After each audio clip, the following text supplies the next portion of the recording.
Bruce, I hope you're doing well. Hope the family's doing well. Just a thought on kind of where you're at, where your coaching staff is at, as you're now, 12 days away from the start of training camp, and just kind of how anxious are you, excited, and just your emotions as you get ready. Thanks, Dan. Everyone's well here, and hopefully the same in with your family. We've met throughout the process much more, probably in March and April, anticipating a quicker return to play. So it's been quiet as a staff the last month. I think a lot of individual webinars we've been watching throughout different coaches throughout the NHL have been doing online, getting updates from our training staff. We're not allowed in the facility, as you know, so for us, it's more feedback from our trainers, who's in, who's not, how do they look, talking to Donnie periodically about updates of when we may play, what the season may look like. So, we're trying to find work, but there's just not a whole lot of new news here. We're not even sure where we're going yet. So we do know right now we're on schedule to start July 10th with a full group. So to get to your last point is I'm excited to get back to work. It's hard until you're in your facility and you see the players and you're back physically working to really feel it. But it does look like it's going to happen. So hopefully all of these safeguards are in place and we get back to work. Thank you. Thanks, Rochi. We'll go next to Kevin DuPont. I'm just going to unmute you, Kevin, one moment. Oops. Dupes, you can go ahead and try to unmute yourself. There we go. Go ahead, Dupes. We're good? Yep. Amazing. Okay. Butch, if we can roll ahead the calendar here 10 or 12 days, can you give us an idea of how many guys you anticipate having in the group? I guess, said another way, beyond the standard varsity that you had back in Philly in the early March. And then I have to think this will be an opening day message like no opening day message you've ever given. So can you give us an idea of what you might say? Well, it looks like it'll be 30 skaters. I don't know if that's been confirmed yet. We've got a list of 28 and 30 because I knew that those were the two numbers, plus 4 goaltenders. I think you're unlimited with your goaltenders, but we're looking at 4 right now. And I think the message will be we'll get together with Bergie and Z first and see how these skating pods have gone. Just to make sure everyone's in a good place, get a temperature from those guys. Like, where are the players at? Are they comfortable with the situation? Are they nervous?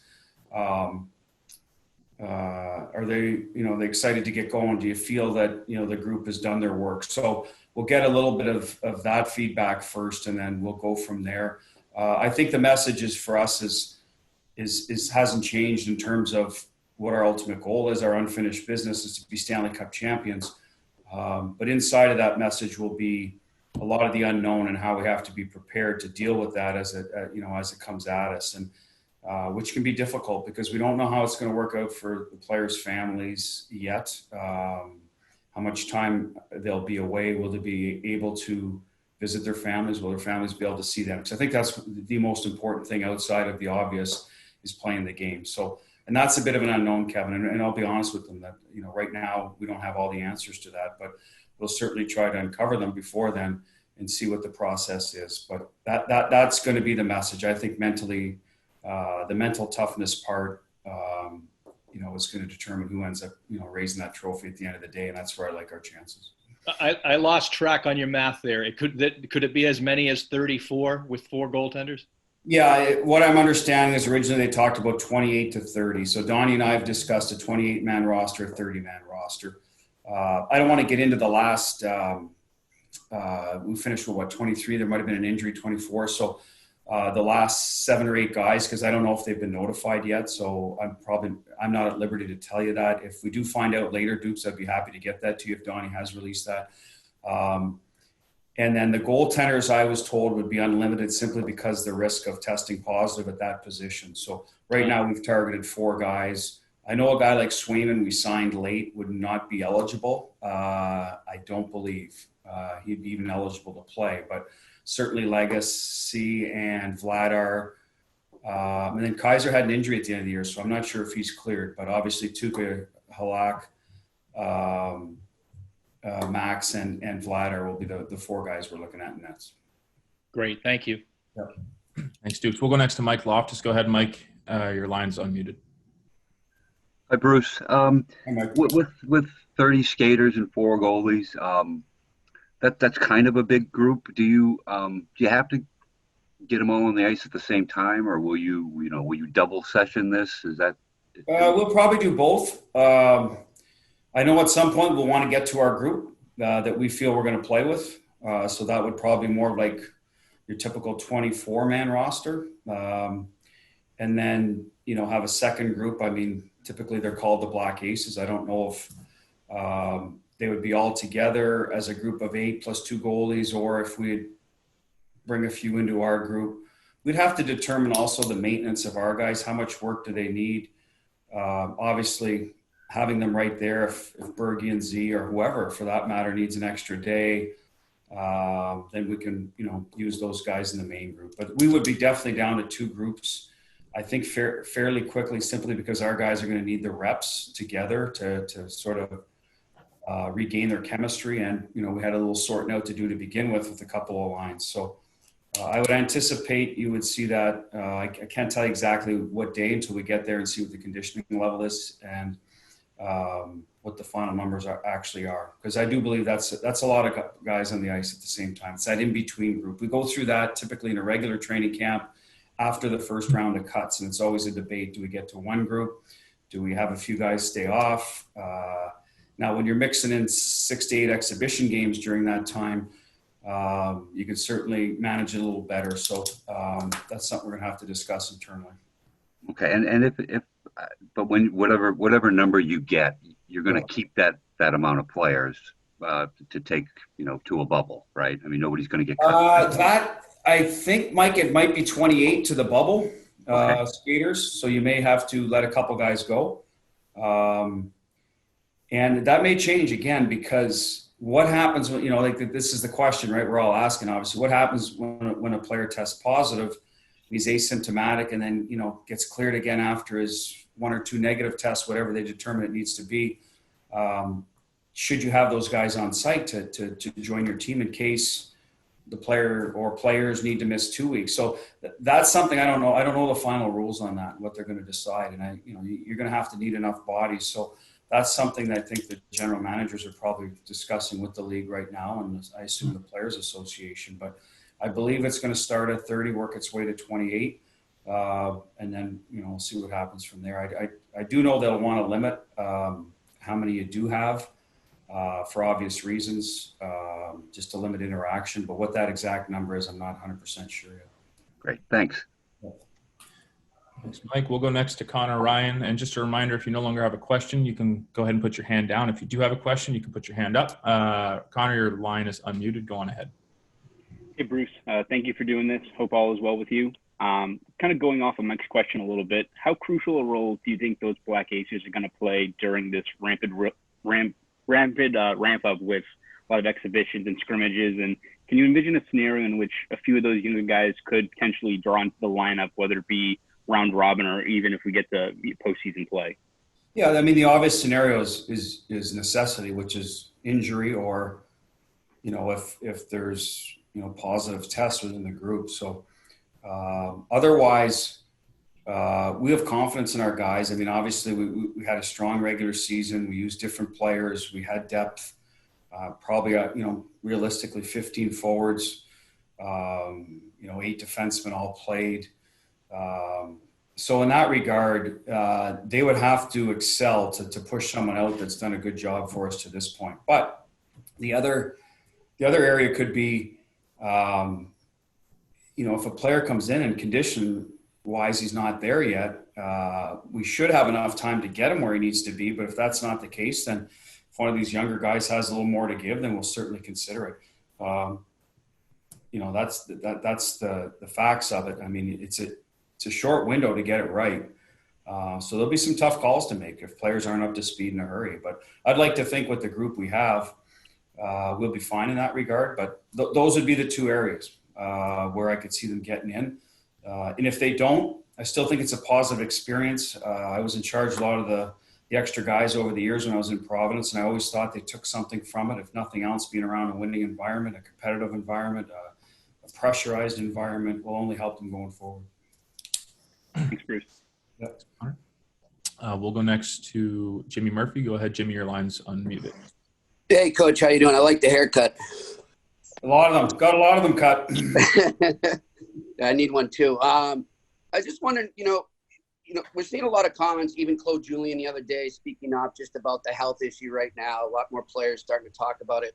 What's been the general tone that you've got from some of your players, and how are you guys handling those discussions? Well, we haven't had a lot of them, to be honest with you. I think we've allowed the players to discuss that with them, internally, and I've gone to the leaders on that. And so far, we've gotten good feedback in terms of, where the players feel they're at. Now that could change as we get closer. Maybe some more positive tests within the group could affect how players think. But so far, so good, Jimmy, with our guys. Claude's right in terms of, you got to be careful. It's certainly an unknown time, and the older they get, it seems to be the more at risk you are. So coaches certainly factor into that equation. So I get it. Right now, I think, with our group, everyone's healthy, coaching staff, equipment staff, players. So you feel pretty confident, but I mean, that could change, right? So, but until it does, I think we're all prepared to go back to work. I do believe the NHL will do their absolute best to make sure that, we're as safe as possible. I mean, these are their assets going forward, and, they want to make sure they get it right and still put, the real good product on the ice and get back to doing what we do best. So, we're balancing those two things. So until there's sort of maybe an outbreak, for lack of a better term, I think we're going to, try to handle this as they've done so far. They've been delicate with it, but we're slowly ramping up and hopefully get to the point where, they get the formula right and everyone's feels safe and ready to go to work. Thanks, Jimmy. Thanks, Butchie. We'll go next to Fluto Shinzawa. Go ahead, Fluto. Your line's open. Hi, Bruce. I'm wondering if a player came to you for whatever reason, personal, family, and just said, look, I don't feel comfortable either participating in camp or the actual games, what would you say to that player? Well, I try to get to the root of, if it's obviously, what is it? Is it simply like a health issue, or is there something, deeper in there? Obviously we'd have to pull in management and have a discussion with that player. And if that's the way you felt, then I don't know how we stop them. To me, it would be that simple. I think it's the player's right to work in a safe environment. And that's why I think the NHL is doing everything they can, because they don't want this to happen. They want all their players participating. So that's the challenge they have. But that's the way we'd handle it. Obviously, we'd have to have an internal discussion, see if there's someone that could make them feel more comfortable with the decision as well on the medical side. So that'd be another area we'd have to look at. What is your exact concern?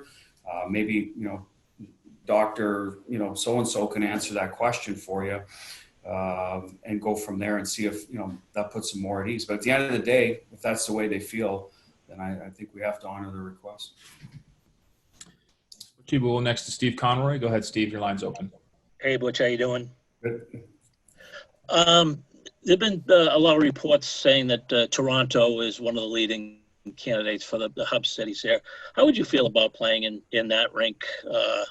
One of your chief rivals, and you may face that team as well, even though there won't be any fans in the stands. Well, listen, we've played well in that rink in the playoffs for the most part, so that's a positive. There's 12 teams from the East, so the chances you're going to bump into them, who knows, right? That would be speculation.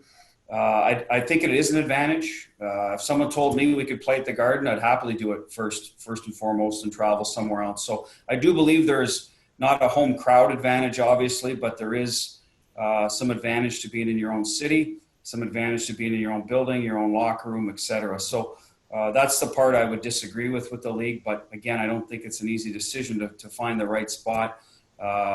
Ideally, you'd go to 2 non-playoff venues, but I don't know if that's going to happen. I have no idea where we're going to end up. I've heard different cities. But at the end of the day, Steve, we're going to go where they tell us and be ready to play, and make the best of it. And hopefully it's reasonable weather. And it's the one thing about Vegas. Everyone talks about Vegas. What's the temperature there this time of year? Is it is it difficult to even get outside and go for a walk in that temperature? That's what I think the players, they're going to want to have a little flexibility in what they do. And I'm not sure how much they're even going to have to begin with, but I do know Toronto this time of year is nice weather. I'll give them that. And like I said, we'll be ready to go, when they tell us where we're going. Thanks, Butchie. We have time for a few more. We'll go next to Mike Petralia. Just going to unmute you, Mike. Mike, you can try unmuting yourself on your side too, if that's easier. Will do. There you go. Thanks, Brandon. Hey, Bruce, how are you doing? Good. How are you? I'm doing well. Hope you're staying safe and your family's doing well. I wanted to ask you, just from a hockey perspective, you and your coaches, what are the biggest challenges you think you're going to face in terms of getting these guys back into talking X's and O's on the ice? I think once we get back at it, Mike, we'll be fine. Once, a couple days into camp, this is what the players do. They play hockey. So once we're back doing what we do best, I think, we're going to shake off the rust, obviously. And I'm sure there'll be a couple of drills we'll get wrong as a staff. And sometimes the players, will mess them up because they haven't been on the ice for a while in terms of where they're going. We're not going to introduce a whole lot of new concepts, obviously. Even though this is, you've had a lot of time to dream up a lot of different things, I don't know if it's the best time in a short turnaround with a lot on the line to start, messing too much with your game. So we're going to try to keep it as simple as we can, as consistent as how we finished early on, and then we'll make the adjustments as we go. And that'll be that. And the players, like I said, I think they're going to be excited to see each other. They're going to be excited to be around. Our guys love coming to the rink. They've got a workman-like mentality to begin with. So I think all that stuff will fall into place. It's just going to be the unknown at the end of the day. How many times are you tested? How frequently, are the tests?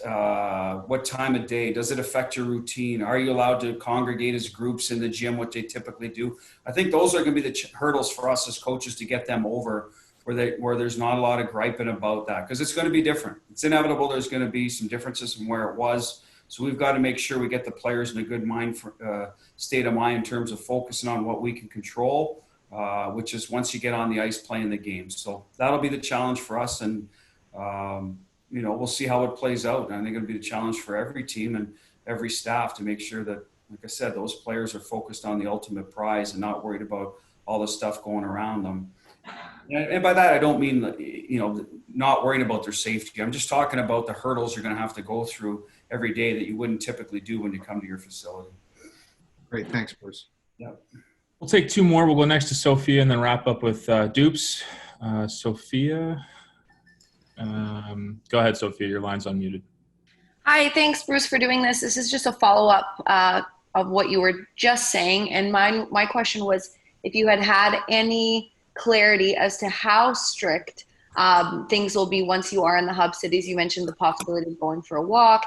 And if not, did you guys come together as a team yet to discuss how to keep the guys mentally sharp? Because it would be very difficult to go from the rink to the hotel and just have to stay there. So have you had plans for team bonding activities or experiences and getting creative with making sure the guys don't go stir crazy, as the mental part is going to be just as important? Well, the guys that are gamers and the Xbox guys, they're going to be fine by the sounds of it. So, but at the end of the day, no, we're not sure what the parameters will be yet. Donnie will have all that information for us. I think we'll have an appropriate amount of time during camp to start focusing on, okay, what can we do? What can we plan? I'm sure the league has thought of this because there's 12 teams in the same boat, correct? So they're going to have to find stuff so the players remain as safe as possible. So I'm sure they'll have some ideas as well. I imagine the NBA is going through it. There's probably some discussions between the two leagues, and then we'll go from there. But at the end of the day, like our conversations with the players, you're going to have to take some level of ownership of this. Everyone's in it together. We're all in kind of the same predicament, and that is, hey, we're a little more confined than what we want to be, yet we're being allowed to go and pursue our ultimate goal. So we got to look at it that way. We got to be grateful for the opportunity to play for the cup. Might not you know, it might infringe on a little bit of what you'd like to do away from the rink, but you know, that's the sacrifices you make. There's always sacrifices, you know, in playoff hockey, and these ones are going to be a little bit different maybe than they are in the years past. So that's going to be our message. We got to make the appropriate sacrifice to get our name on the cup, and hopefully guys are accepting of that. Thanks, Butchie. We'll take our last question from Kevin Dupont. Go ahead, Kevin. Okay. Again, Bruce, thanks for doing this, and Brandon, thanks for setting it up. I have a quick follow, and then a general media question. The follow being on Fluto's question about if anyone were reluctant. I assume at this point you'd have no indication if somebody is saying they don't want to come, they're afraid to come. Well, I don't, and I don't think I'd reveal that unless the player, you know, asked to, you know, to speak in front of you, because I think it'd be his decision. So it would be, you know, he would have to make that determination. But nobody as of yet, Kevin. Hopefully, nobody going forward has. I think the players, first of all, want to get back into the training camp environment just to see what it's going to look like. So, but so far, so good on our end from everyone in the organization on that regard. And the media question is, you know the general drill when, you know, September camps start. The media all pile in. We sit in the press box. We come down for the daily updates. Do you know if that's going to be SOP this time around, or has all that been altered? I don't know, Kevin, but I'm sure going to miss you guys if that's the case where we can't see each other, huh? And I mean that sincerely. I enjoyed our scrums and our conversations. I have no idea, because I certainly did enjoy it at the end of the year, the way it finished when you guys were, you know, kind of 10 feet apart and were screaming across at each other. But I mean, they had to put parameters in place. So I don't know what that will look like, to be honest with you. I was watching golf the other day, and I know the players were doing some form of that where their microphone was extended and they were set apart. But how you guys will be situated, I'm not sure. I assume they'll you know, place you 6 feet apart. Will masks be required by then? And you know, all good questions that right now I don't have the answer to. There has to be availability. I mean, we're trying to, you know, sell the game, correct? And it's the best time of the year, playoff hockey. So I imagine they'll find a way to make it work where you guys are able to, you know, report on the game and get some conversations with the key players during that game, because I think that would be the right way to do it personally. Great. Thank you. Yeah. Thanks, Dupes. Thanks, Butchie, and thanks, everyone, for joining today. We'll send out a link with today's video and audio later this morning or early this afternoon. Everyone be well, and if we don't see you before the 4th of July, enjoy the holiday. Have a good one. Thanks, Brandon. Thanks.